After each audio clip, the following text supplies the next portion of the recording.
हल्ला बोल टीवी और मैं हूं सुरभि। द हिंदू ने कल एक खबर प्रकाशित की है जिसमें साफ तौर पे लिखा है कि जनसुराज ने 1000 से ज्यादा लोगों को निकाल दिया है और इसमें से कई लोगों ने शिकायत किया है कि उन्हें 1 महीने का वेतन नहीं मिला है, जिससे पूरे भारत में भूचाल आ गई है। आइए हमें जानते हैं पूरा मामला क्या है हल्ला बोल टीवी के संपादक दीपक शर्मा से। देखिए, जनसुराज के बारे में द हिंदू जो राष्ट्रीय अखबार है अंग्रेजी का, उसने एक खबर प्रकाशित की है कल। जी हाँ।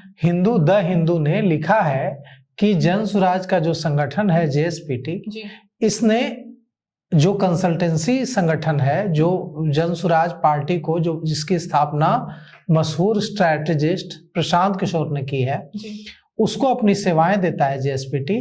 तो जेएसपीटी के 1000 से ज्यादा कर्मचारियों की छटनी कर दी गई है, छुट्टी कर दी गई है, उन्हें नौकरी से हटा दिया गया है, वे बेरोजगार हो गए। और कई जिन लोगों को नौकरी से निकाला गया है, जब हमने उनसे बात की तो कई लोगों ने यह भी बताया कि उन्हें 1 महीने का वेतन भी नहीं मिला है, बस एक मेल भेज दिया गया है और वो मेल यह कह रहा है कि आप बताइए कि हम अगले चुनाव में और क्या कुछ कर सकता है, उसके आधार पर हम ये तय करेंगे कि आगे आपका क्या करना है। अब सवाल ये उठता है कि अगर कोई संस्था लोगों को हायर करती है और वह संस्था को अब जरूरत नहीं है लोगों की, तो यह तो हम उससे उम्मीद नहीं कर सकते कि वह उनको बिना काम कराए पैसे दे। प्रशांत किशोर की जो संगठन है जनसुराज और जेएसपीटी, इसने अगर हायर किया था 1000 से अधिक लोगों को चुनाव के लिए, तो चुनाव खत्म हो गया, अब इनके पास काम नहीं है, 1000 लोग क्या करेंगे? तो छटनी होनी ही थी, स्वाभाविक थी। जो लोग काम कर रहे थे उनको भी यह बात पता होगी कि हमें निकाल दिया जाएगा। जैसे ही चुनाव खत्म होगा तो वे भी सोच रहे होंगे कि चुनाव ऐसा तो होगा नहीं कि 1000 लोग आखिर क्या करेंगे। मुझे तो इस बात पर भी आश्चर्य हो रहा है कि 1000 लोग चुनाव में क्या कर रहे थे, क्योंकि अगर इतनी बड़ी संख्या में प्रचार अभियान चल रहा था तो उसका उस तरह से फायदा तो मिला नहीं जनसुराज को।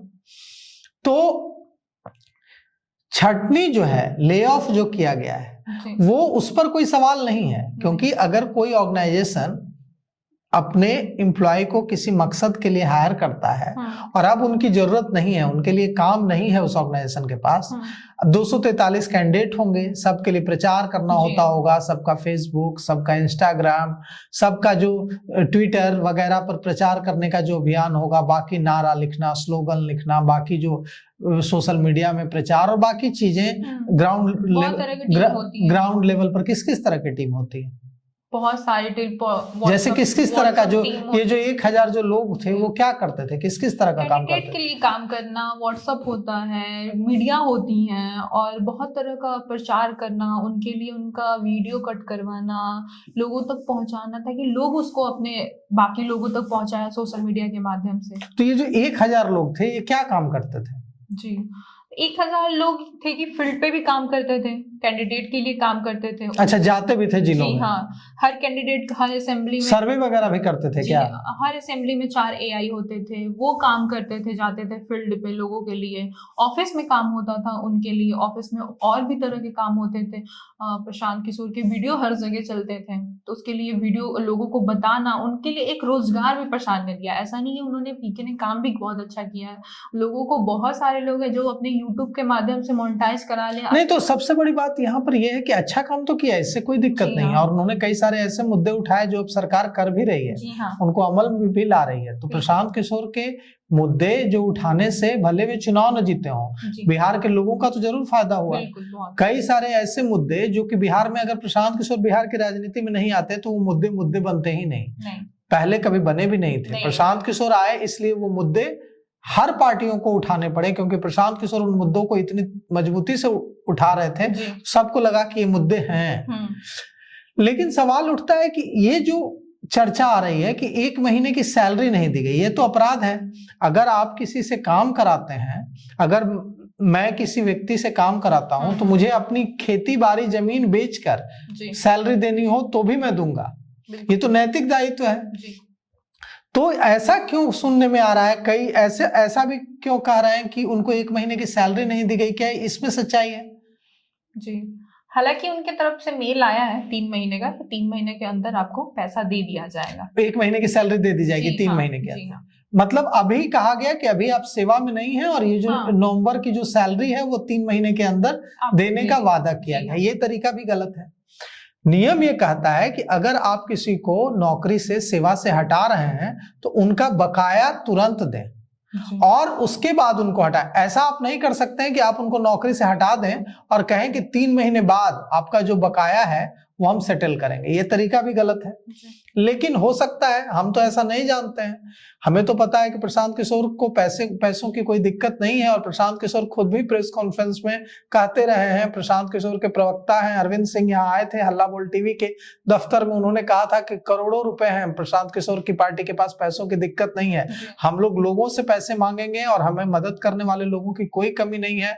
हम जो है बिहार को लूटने नहीं आए हैं, हम बिहार में पैसे खर्च करने आए हैं। जो पैसे प्रशांत किशोर ने अपनी कड़ी मेहनत से दक्षिण भारत में और दूसरे राज्यों में राजनीतिक दलों को सेवाएं देकर कमाई है, वो पैसे हम बिहार के लोगों के लिए खर्च करेंगे। अब तक बिहार में होता यह था कि बिहार के नेता बिहारी में पैसा लूटते थे और दूसरे राज्यों साउथ में और स्विस बैंक में जाकर इन्वेस्ट करते थे। लेकिन प्रशांत किशोर पहली बार दूसरे राज्यों से कमा कर पैसे लाए हैं और बिहार में खर्च कर रहे हैं। ऐसा बिहार के इतिहास में कभी नहीं हुआ था। तो क्या प्रशांत किशोर के पास पैसों की कमी हो गई है जो उन्हें अपने उन कर्मचारियों को, जो 1000 से अधिक कर्मचारी हैं जिनको निकाला गया है, उनको यह मेल लिखना पड़ा है कि हम 3 महीने बाद आपको आपकी 1 महीने की सैलरी देंगे? यह तो बहुत दुर्भाग्यपूर्ण स्थिति है कि नौकरी अगर जाती है तो मैंने 25 साल नौकरी की है और भारत के तमाम बड़े मीडिया हाउसेज में, Hindustan times group, Prabhat Khabar, ETV से लेकर अमेरिकन मीडिया आयुनों तक के लिए मैंने काम किया है। तो हम लोग जब किसी कंपनी से अलग होते थे तो हमें तो पूरा सेटलमेंट दिया जाता था, 3 महीने का वक्त तो नहीं लगाया जाता था। और जब कंपनी निकाल रही हो तब तो बिल्कुल नहीं, तब तो तुरंत सेटलमेंट किया जाना चाहिए। जब कोई छोड़ रहा हो तो यह बात समझ में आती है कि फाइनल सेटलमेंट आने में वक्त लगेगा। लेकिन जब कंपनी ही ले ऑफ कर रही हो तब तो पैसे तुरंत दिए जाने चाहिए। तो जो भी है, हम उम्मीद करते हैं कि जो 1000 जो ये कर्मचारी हैं जो बेरोजगार हो गए हैं प्रशांत किशोर के इलेक्शन कैंपेन बंद होने के बाद, इन्हें हम उम्मीद करते हैं कि जल्द कहीं न कहीं दूसरी अच्छी नौकरी मिल जाएगी और जो 1 महीने का वेतन इनका ड्यू है, 1 महीने का वेतन इनका बकाया है, वो पैसे भी जल्द ही इन्हें मिल जाएंगे। हम ऐसी उम्मीद करते हैं और भरोसा है कि नैतिक मूल्यों की बात करने वाले प्रशांत किशोर, और अब तक सिर्फ बात ही नहीं, अब तक प्रशांत किशोर ने ऐसा कोई काम भी नहीं किया है जिसके लिए उनकी नैतिकता पर सवाल उठाया जाए। कम से कम मुझे तो ऐसी कोई जानकारी नहीं है जिससे प्रशांत किशोर की नैतिकता, प्रशांत किशोर के चरित्र, कैरेक्टर पर सवाल उठाया जाए। ऐसा कोई काम प्रशांत किशोर ने किया है तो मुझे नहीं लगता है कि प्रशांत किशोर किसी अपने एम्प्लॉय का 1 रुपया भी रखेंगे। तो अब देखिए, ये जो कर्मचारी हैं इनको शुभकामनाएं हैं, जो बेरोजगारी का दंश झेल रहे हैं। 1000 से ज्यादा युवा हैं, छात्र हैं, छात्राएं हैं, युवक हैं, युवतियां हैं। इन सबको हमारी शुभकामना कि जल्द से जल्द इनको बेहतर विकल्प मिलेगा। और अगर इसमें जर्नलिस्ट हैं तो वो हल्ला बोल टीवी से भी संपर्क कर सकते हैं। हम लोग भी अच्छे जर्नलिस्ट की तलाश में हैं, हमारे साथ भी जुड़ सकते हैं और हम उनको शुभकामना देते हैं कि उनको जल्द से जल्द बेहतर नौकरी मिले और जो उनकी 1 महीने की सैलरी है वो भी जल्द मिल जाए, यह भी हमें यकीन है जी। तो इसमें देखना होगा कि आगे क्या होता है। प्रशांत किशोर के जो भी मामले जिसे द हिंदू ने कल प्रकाशित किया है, इस पे आपकी क्या राय है, हमें कमेंट करके जरूर बताएं। ऐसे ही तमाम खबरों के लिए बने रहे हल्ला बोल टीवी के साथ। धन्यवाद।